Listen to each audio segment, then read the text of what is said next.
How did a man with just a handful of soldiers conquer an empire? It's a question that has captivated historians and storytellers for centuries. The story of Hernan Cortez and the fall of the Aztec Empire is one of history's most dramatic chapters. It's a tale of ambition, courage, brutality, and cultural clash, set against the backdrop of a world on the brink of change.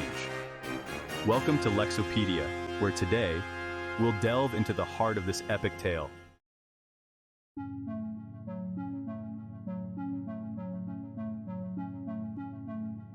Imagine a world before the internet, before global communication, a time when vast oceans separated continents and entire civilizations thrived in isolation. For the Europeans of the 16th century, the New World was a land shrouded in mystery, a tapestry woven from whispers of lost cities, mythical creatures, and untold riches. The Aztecs, or Mexica as they called themselves, had forged a powerful empire in the heart of Mesoamerica. Their capital city, Tenochtitlan, was an island metropolis built on a lake, a marvel of engineering and architectural ingenuity. Their society was a complex tapestry of religion, warfare, art, and agriculture. The Aztecs worshipped a pantheon of gods, their lives intertwined with rituals and sacrifices they believed were necessary to maintain cosmic balance. Their warriors were fierce and renowned, their empire expanding through conquest and tribute. But beneath the surface of their power lay vulnerabilities, internal divisions that Cortés would expertly exploit. The Spanish arrival was interpreted through the lens of Aztec prophecy and belief. Some saw the arrival of these pale-skinned strangers as the fulfillment of ancient prophecies, perhaps even the return of Quetzalcoatl, a feathered serpent deity. This uncertainty, this clash between belief systems, would play a crucial role in the unfolding drama.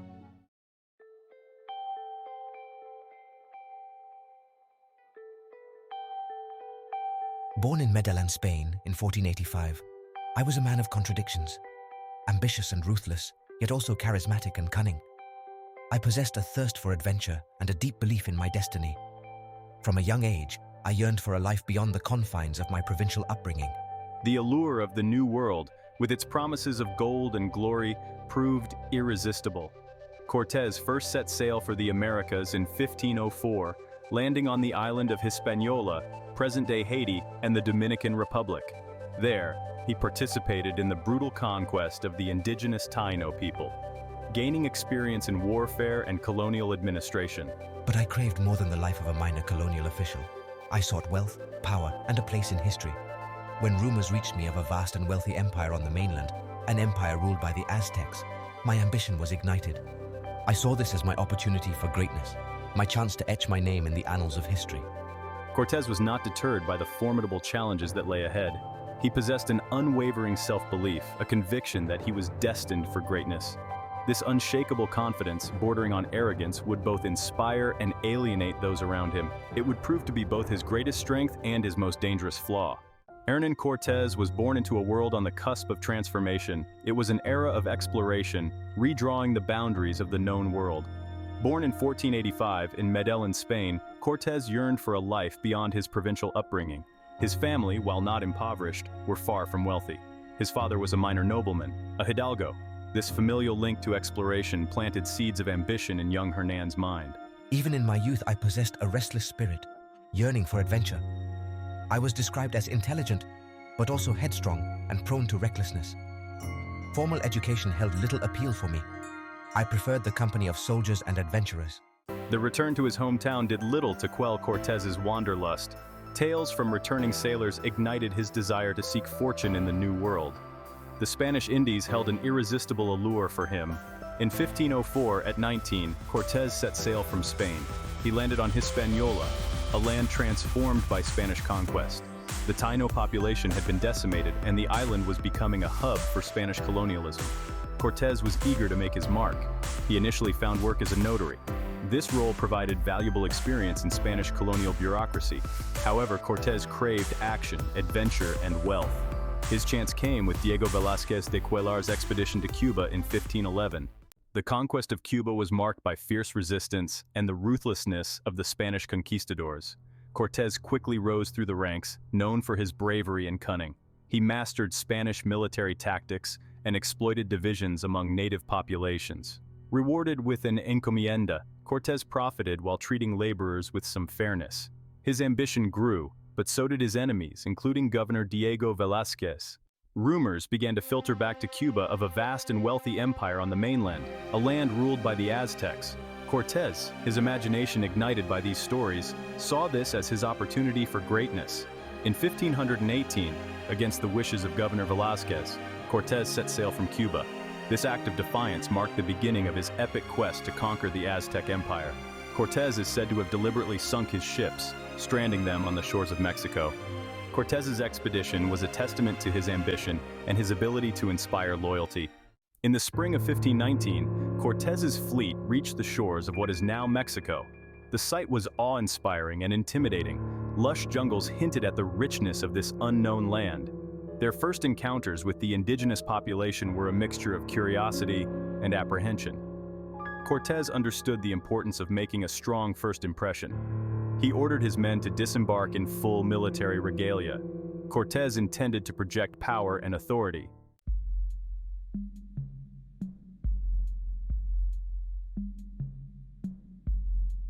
Cortés, despite his ruthlessness, understood that brute force alone would not secure him victory.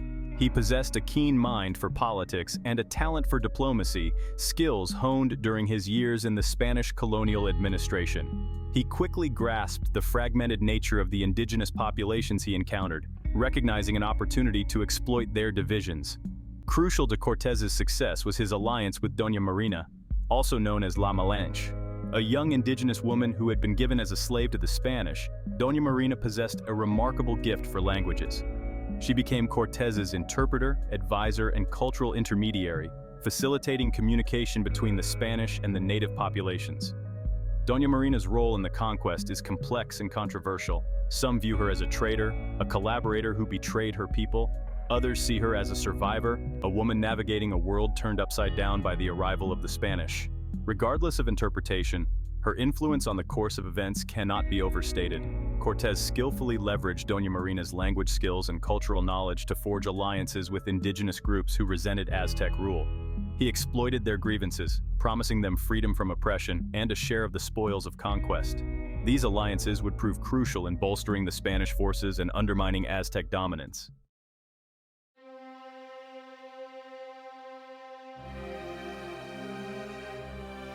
With a growing contingent of indigenous allies, Cortés made the bold decision to march inland towards the heart of the Aztec Empire.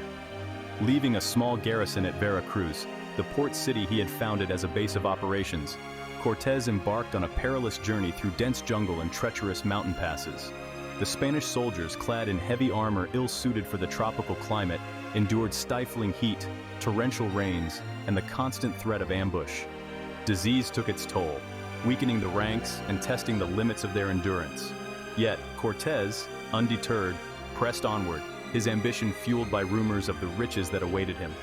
Along their journey, the Spanish encountered a variety of indigenous cultures, each with their own customs, beliefs, and languages.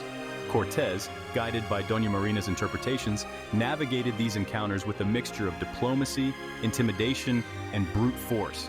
He understood the importance of maintaining the appearance of strength and authority, even when his forces were stretched thin. He exploited rivalries between indigenous groups, playing them against each other to his advantage.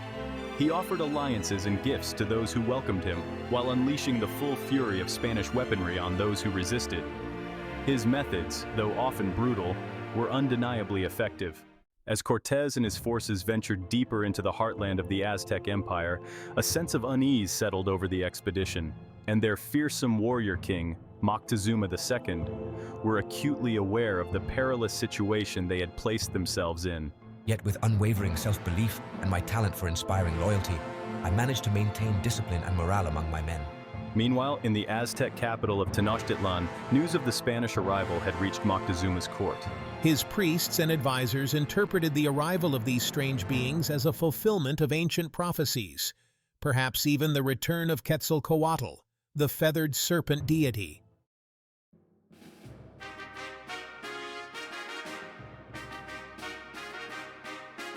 Hernán Cortés's expedition was a motley crew of adventurers, soldiers of fortune, and desperate men seeking their fortunes in the New World. They came from all walks of life, united by a thirst for gold and a belief in the righteousness of their cause. Veterans of the Cuban conquest, skilled in European warfare, were ill-prepared for Mexico's dense jungles and mountainous terrain. Among them were seasoned soldiers from the Italian wars, bringing valuable military experience and a ruthlessness born of conflict. Cortez's expedition was also a commercial venture, driven by the promise of untold riches. Merchants, artisans, and laborers joined, hoping to profit from the spoils of conquest.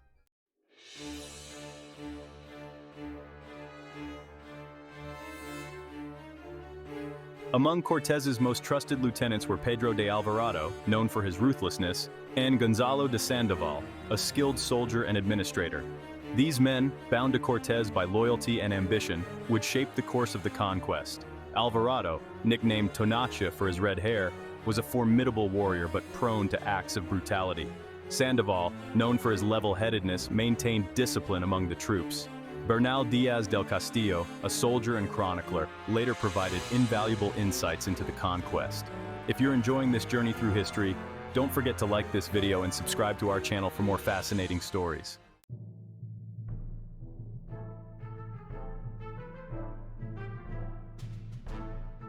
The Spanish conquistadors possessed a significant technological advantage over their Aztec adversaries. Their weapons and armor, forged in European warfare, gave them a decisive edge in battle. The Spanish sword, crafted from high-quality steel, could cleave through Aztec armor with ease. The Spanish crossbow, a powerful ranged weapon, could fire bolts with deadly accuracy. However, it was the Spanish firearms that truly tipped the scales in favor of the conquistadors. The arquebus, a heavy matchlock musket, possessed immense stopping power, instilling fear among the Aztec ranks.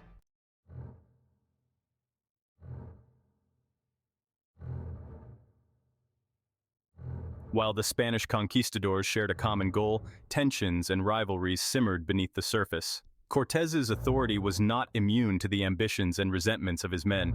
The distribution of spoils was a particularly contentious issue, fueling greed and discontent. Jealousy and suspicion undermined unity, with rumors and intrigues spreading through the Spanish camp. The brutality of the conquest took a heavy toll on morale, with many questioning the righteousness of their cause. These seeds of discontent threatened to divide the Spanish and undermine their efforts.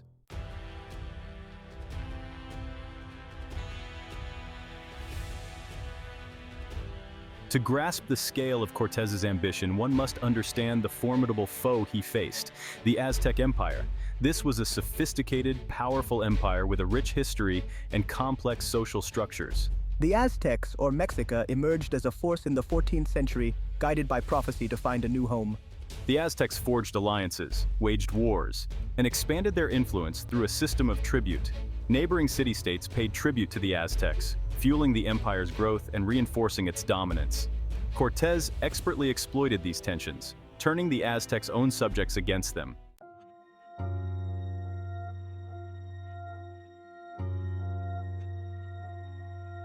Tenochtitlan, the jewel of the Aztec Empire, was a marvel of engineering and urban planning.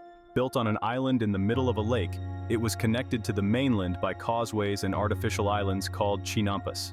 The heart of Tenochtitlan was the sacred precinct, housing towering pyramids and temples.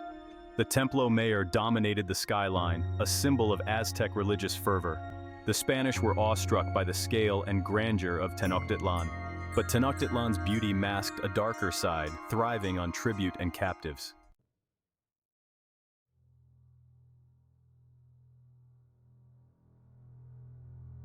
Religion permeated every aspect of Aztec life, shaping their worldview and social structure. They worshipped a pantheon of gods, each representing different aspects of nature and human experience. To the Aztecs, human sacrifice was a sacred duty, necessary to maintain cosmic balance. Captives taken in battle were a primary source of sacrificial victims. This practice horrified the Spanish, who saw the Aztecs as heathens. The clash of beliefs played a crucial role in the Spanish conquest.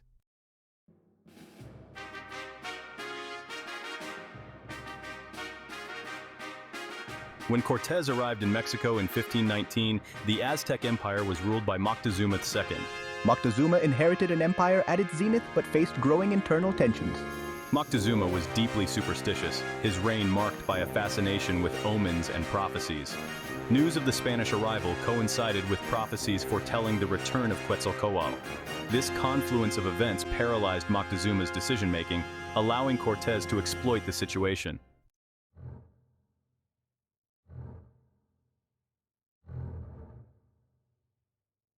As Cortés approached Tenochtitlan, Moctezuma chose to welcome the Spanish as guests. I decided to welcome the Spanish, hoping to appease them with hospitality. Cortés played along, assessing the city's defenses and layout. I marveled at the city's scale and sophistication, while strategizing to exploit the situation. Moctezuma's decision to allow the Spanish into Tenochtitlan played directly into Cortés's hands.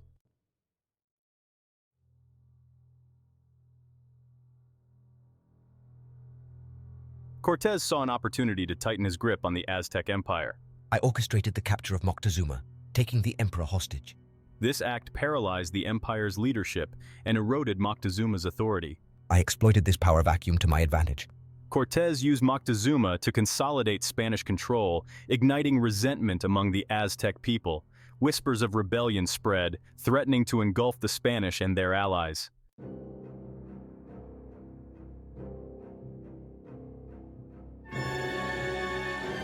The fragile peace that Cortés had so carefully constructed within Tenochtitlan unraveled in a storm of blood and fire. With Cortés away from the city, dealing with a rival Spanish expedition sent to arrest him, Pedro de Alvarado, his hot-headed lieutenant, committed an act of unimaginable brutality that would prove to be a turning point in the conquest. During the festival of Toxcatl, a celebration honoring the god Tezcatlipoca, Alvarado, fearing a potential uprising and blinded by greed, ordered his men to attack unarmed Aztec nobles and civilians gathered in the Templo Mayor. The Spanish, clad in their armor and wielding their superior weapons, cut down men, women, and children indiscriminately, turning a sacred celebration into a bloodbath. The massacre of Tenochtitlan sent shockwaves through the Aztec Empire. The people, outraged by this act of sacrilege and betrayal, rose up in open rebellion against the Spanish. Moctezuma, his authority shattered, his people's trust broken, was killed in the uprising, either by the Spanish or by his own people. Accounts differ, but the outcome remained the same. The fragile peace was shattered, and Tenochtitlan was now a city at war. Upon my return, I was horrified by the carnage and the strategic blunder committed in my absence. He faced a city united against him, a people fueled by rage and vengeance. The Spanish, outnumbered and surrounded, were now fighting for their very survival. With the Aztec rebellion in full swing, Cortés and his men found themselves trapped within Tenochtitlan, their escape routes cut off. The situation was dire. We were surrounded, and the fury of the Aztecs was unlike anything we had ever faced. Cortés made the difficult decision to abandon Tenochtitlan under the cover of darkness. Thus began La Noche Triste, the Night of Sorrows. A desperate fight for survival as the Spanish, laden with stolen gold, attempted to escape the city. We pursued them relentlessly. They would not leave with our treasures unchallenged. The Spanish lost their artillery, their horses, and much of their hard-won treasure. Cortés himself was wounded. It was a night of losses, but not the end. We would regroup. We would reassess.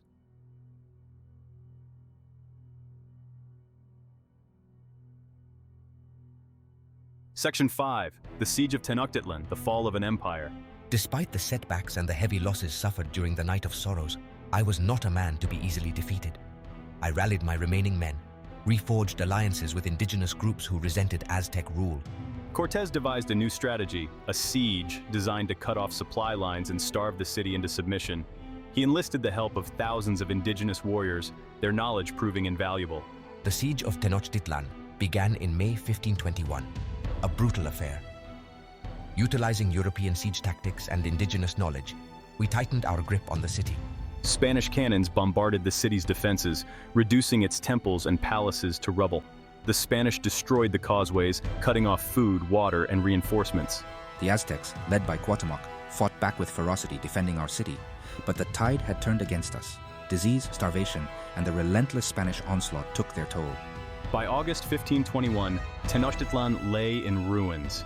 The fall of Tenochtitlan marked the end of an era, the collapse of a sophisticated civilization. I, the ambitious conquistador, had achieved my goal, but at a terrible cost. The conquest of Mexico reshaped history, leaving an indelible mark on both the victors and the vanquished.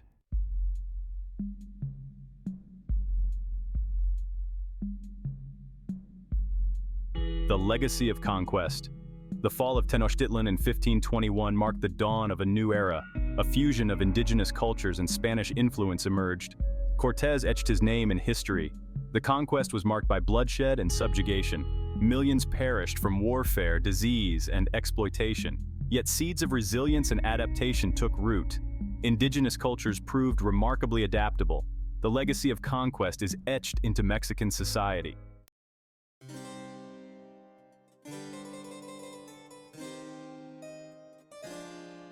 Section 2. A world transformed. The impact of Cortés's conquest extended far beyond the borders of Mexico. The riches extracted from the Aztec Empire, the gold, the silver, the stories of unimaginable wealth, fueled the ambitions of European powers and ignited a frenzy of exploration and conquest that would reshape the globe. Spain, flush with the spoils of empire, emerged as a dominant power on the world stage. The gold and silver that flowed from the mines of Mexico financed wars, fueled the Renaissance, and transformed the economic landscape of Europe. The conquest of Mexico, for better or worse, played a pivotal role in shaping the geopolitical landscape of the early modern world. But the impact went far beyond economics and geopolitics. The discovery of the Americas, the encounter with civilizations previously unknown to Europeans, challenged long-held beliefs and shattered existing worldviews. The very notion of what constituted civilization was called into question.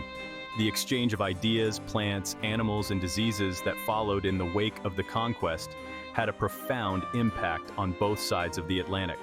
The Columbian Exchange, as it came to be known, transformed diets, revolutionized agriculture, and unfortunately, also unleashed devastating epidemics that decimated indigenous populations. The conquest of Mexico was a pivotal event in a global story of interconnectedness, one that continues to shape our world today.